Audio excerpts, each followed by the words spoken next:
ایک بہت ہی سیاہ فام عورت اپنے 2 بچوں کے ساتھ جا رہی تھی۔ اسے دیکھ کر پپو نے پوچھا، کیا یہ دونوں جڑواں ہیں؟ عورت: نہیں، 1 سال کا فرق ہے۔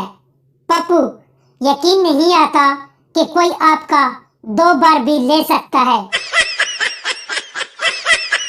بیوی اپنے شوہر سے کہتی ہے، سنو جی، تم نے 1 ہفتے سے مجھے محبت نہیں کی۔ شوہر بولا، تمہاری بہن کی شادی ہو رہی ہے۔ بیوی: تو کیا ہوا؟ شوہر: میں اسے مشق کروا رہا ہوں۔ لڑکی بس میں اپنے بوائے فرینڈ کی گود میں بیٹھی تھی۔ لڑکی نے کنڈکٹر سے کہا، بس آہستہ چلاؤ، بہت جھٹکے ہیں۔ کنڈکٹر: او میڈم، گودی سے اٹھ کر دیکھیں، بس کتنی دیر سے کڑی ہے۔ پٹھان: کوکنگ آئل بھائی کو دیا تھا، اس کے ساتھ تحفہ نہیں دیا۔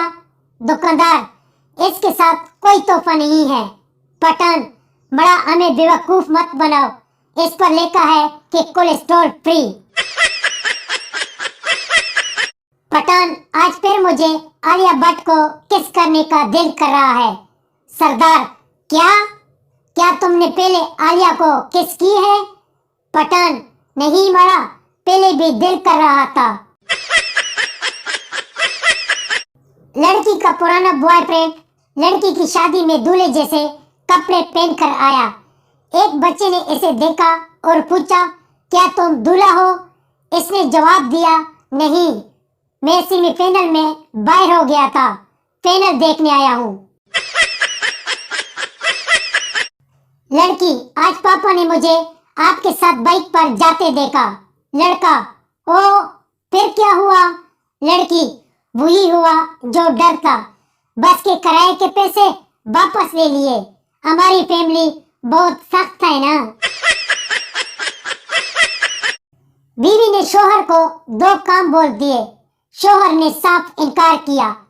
شام کو شوہر گھر واپس آیا تو دیکھا کہ دونوں کام ہو چکے تھے۔